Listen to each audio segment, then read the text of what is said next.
नमस्कार दोस्तों, wealth sky के एक और नए इंटरेस्टिंग वीडियो में आप सभी लोगों का स्वागत है। मेरा नाम है सुधीर और बात करेंगे इस वीडियो में हम निफ्टी एंड बैंक निफ्टी के बारे में। दोनों के चार्ट को अंडरस्टैंड करेंगे, समझने की कोशिश करेंगे। कल वेडनेसडे का ट्रेडिंग सेशन है और निफ्टी की एक्सपायरी से पहले का ट्रेडिंग सेशन है, तो कल क्या एक ट्रेंडिंग मूव आएगा या फिर कंसोलिडेशन देखने को मिलेगा। तो वीडियो को स्टार्ट करते हैं और समझते हैं कि वो कौन से इंपॉर्टेंट लेवल हैं और मार्केट किस तरीके से बिहेव कर सकता है निफ्टी और बैंक निफ्टी में। तो सबसे पहले हम अगर ग्लोबल मार्केट देखें तो ग्लोबल मार्केट में कंसोलिडेशन कंटिन्यू है। अगर आप देखोगे तो इंडेक्स फ्यूचर्स में यहाँ पे हम जाते हैं एक बार, इंडेक्स फ्यूचर्स, और यहाँ पे आप देखोगे करीब डाउ फ्यूचर 15 पॉइंट नेगेटिव और नैस्डैक फ्यूचर फ्लैट है। अब एक चीज़ ध्यान में रखना है, जैसे जैसे दिन आगे निकलेंगे यहाँ पे अब मार्केट का जो वॉल्यूम है धीरे धीरे ड्रॉप होता हुआ दिखाई देगा। क्यों? क्योंकि अब आपको यहाँ पे बेसिकली क्रिसमस की तरफ आप बढ़ोगे और न्यू ईयर की तरफ बढ़ोगे तो क्या है, एफआईआईज़ छुट्टी पे जाना स्टार्ट कर देते हैं।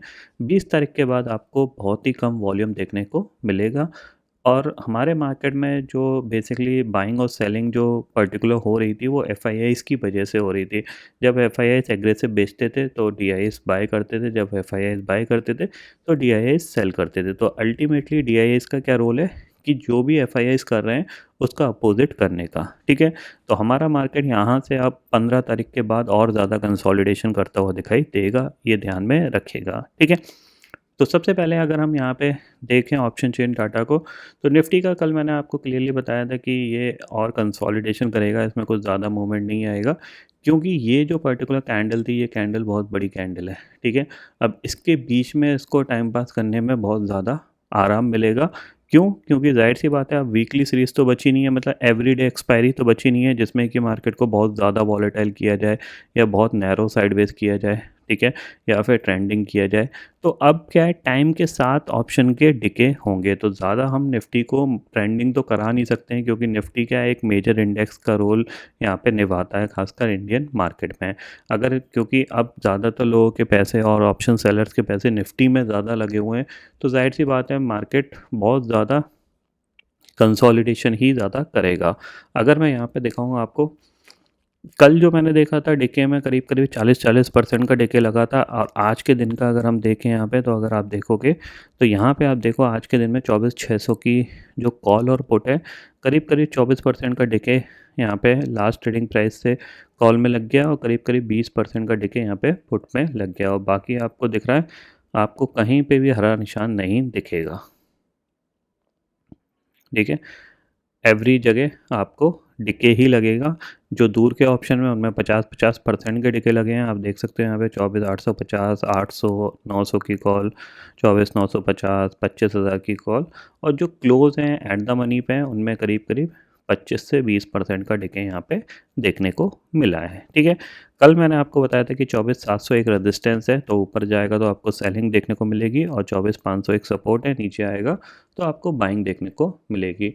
तो इसने इंटरडे में ऑलमोस्ट दोनों लेवल को टेस्ट किया, ऊपर अराउंड 24,675-80 के जोन में गया, वहाँ से सेलिंग आई, और नीचे 24,500 के पास गया, वहाँ से बाइंग आई और 24,600 पे जाके क्लोज हो गया। क्योंकि 24,600 सबसे फेवरेट पॉइंट है ऑप्शन सेलर के लिए, यहाँ पे क्लोज होगा तो सबसे अच्छा पैसा ऑप्शन सेलर को बनेगा, ठीक है।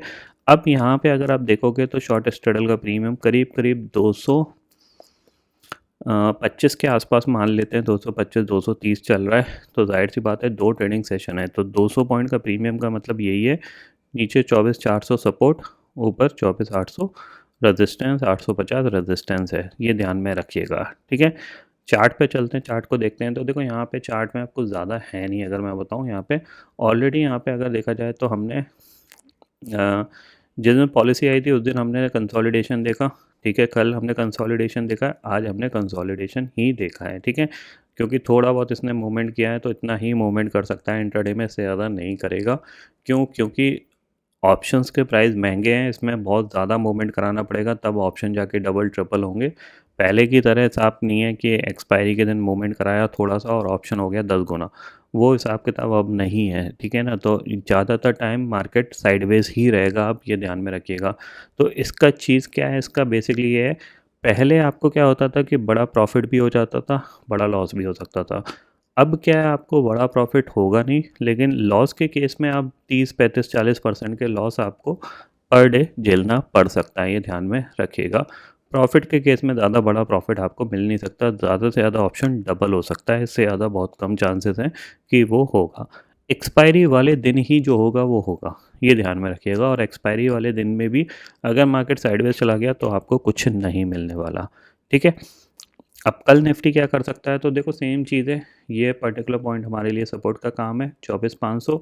ऊपर रेजिस्टेंस के तौर पे हमारे पास रेजिस्टेंस है अराउंड, थोड़ा सा ऊपर के लेवल पे लेके चल सकते हैं 24,700, 700 और 730 हमारे पास रेजिस्टेंस है। तो सिंपल सी चीज़ है, अगर 24,500 और 24,450 के आसपास मिलता है तो बाय करने की कोशिश करना, ऊपर जाता है तो सेल करने की कोशिश करना, मतलब बीच में कुछ मत करना। मैंने आपको परसों भी यही चीज़ बताई थी कि अगर ऊपर जाएगा तो सेल करिएगा, सेम चीज़ ऊपर जाएगा तो सेल करिएगा, नीचे आएगा तो बाय करिएगा, ठीक है। बीच में कुछ मत करिएगा, बीच में करोगे तो फंस जाओगे, ठीक है। तो आप क्या है, वेट करो यहाँ पे जाने का, वहाँ से कोई भी नेगेटिव प्राइस एक्शन बने सेल करने का, नीचे आए कोई भी पॉजिटिव प्राइस एक्शन बने तो बाय करने का।